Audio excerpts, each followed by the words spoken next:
21세기 민족일보 TV 뉴스 브리핑입니다. 총 5편의 뉴스를 준비했습니다. 2월 5일 첫 번째 소식입니다. 중국 경고에도 불구하고 계속되는 미군의 대중국 군사적 압박. 4일 미 성조기 보고서에 따르면 미 해군이 일본에 본부를 둔 미 칠함대에 최신 구축함을 배치했다.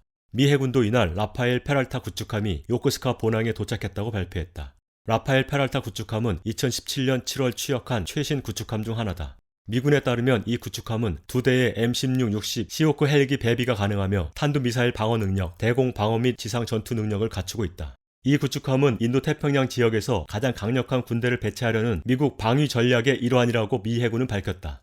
미 해군 제15 구축함대 스티븐 데모스 여단장은 인도태평양 지역의 안보 조약 및 상호 방위 조약에 따라 우리는 가장 유능한 플랫폼을 사용해야 한다면서 라파엘 페랄타 배치는 파트너와 동맹국들에게 인도태평양 지역의 질서 유지를 위한 미군의 의지를 보여주는 것이라고 덧붙였다. 한편 3일 미 해군 MQ-4C 트리톤 무인 해상 초계기와 P-8A 포세이돈 유인 해상 초계기가 남중국해로 출격했다. 이 비행기들은 지난 1일에 이어 연속 출격한 것이다. 일명 코브라블로 불리는 미 공군 RC-135S 정찰기가 3일 중국 교동반도 인근에서 포착됐고 이 항공기를 지원하기 위해 미군 공중급유기도 서해상에 함께 출격한 바 있다. 우첸 중국 국방부 대변인은 미군이 군사적 도발을 중단하고 관계 개선에 나서라고 촉구했지만 미군은 아랑곳하지 않고 대중 군사작전의 빈도를 높이며 중국을 압박하고 있다. 중국 당국이 미군의 군사적 움직임을 예의주시하는 가운데 동아시아의 군사적 긴장이 계속 높아지고 있다.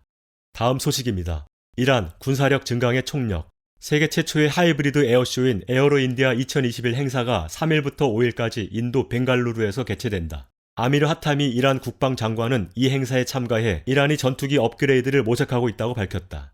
최근 탄도미사일 시험 발사, 드론 운용, 고체 연료 이용, 새 우주발사체의 발사 등 군사력 증강을 위해 총력을 기울이고 있는 이란이 이번에는 전투기 개발 계획을 언급한 것이다. 하타미 국방장관은 이란은 항공업계 전문가들의 노력으로 코오사르 전투기, 야신 훈련기 등 모든 종류의 국내 생산 제품을 확보했다면서 헬기, 무인 항공기 분야의 기술을 업그레이드하려고 한다고 밝혔다. 그는 인도 방문 기간 인도의 항공산업을 칭찬하며 인도가 항공산업 분야에서 진지하고 기술적인 움직임에 착수했으며 상당한 진전을 이뤘다고 평가했다. 하타미 장관은 이란에 대한 미국의 제재를 비난하면서 가능한 빨리 첨단 기술로 나아가기를 희망한다고 밝혔다. 한편 인도는 전투기, 헬기, 미사일 수출을 모색 중인 것으로 알려졌다.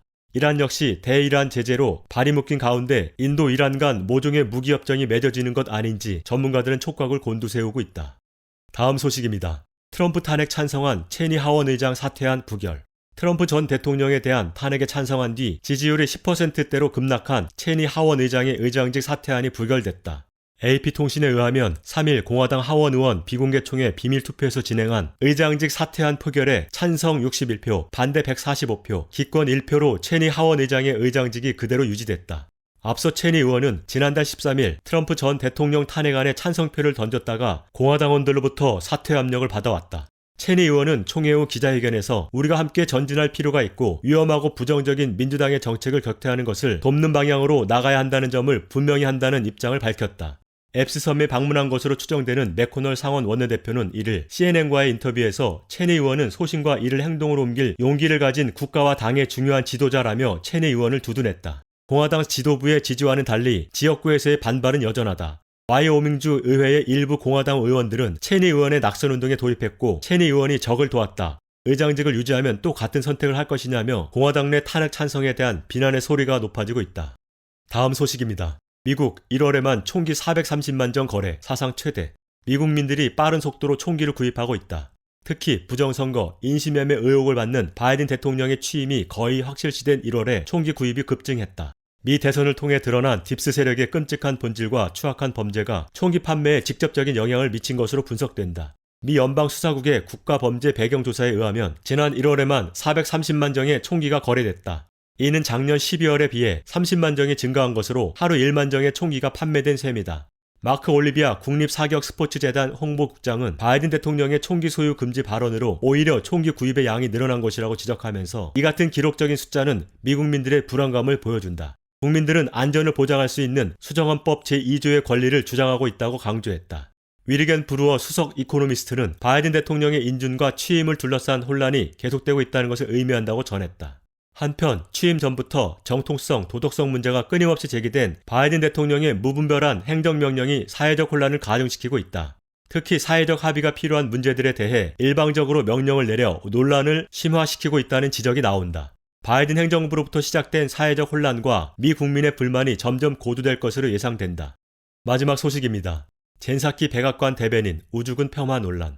젠사키 백악관 대변인이 22일 바이든 행정부에서도 우주군 활동을 계속할 것이라 밝혔다. 바이든 행정부가 우주군에 대해 공식적으로 언급한 것은 이번이 처음이다. 사키 대변인은 20일 트위터에 우주군의 지속적인 활동을 기대하며 언제든지 브리핑룸으로 찾아와 소식을 공유해 줄 것을 요청한다고 언급했다. 앞서 사키 대변인은 백악관 언론 브리핑에서 우주군 유지에 대한 질의에 오늘날의 비행기라고 표현해 파문을 일으켰다.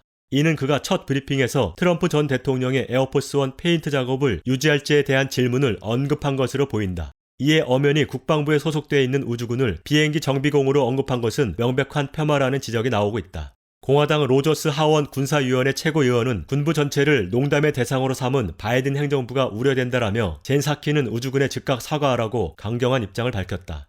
우주군 창립 멤버인 마이클 의원은 바이든 행정부가 우주군 인력의 업무를 비하했다라며 미국민들의 안전을 위해서는 우주군이라는 전문가가 필요하다고 강조했다. 2월 5일 뉴스 브리핑 마칩니다.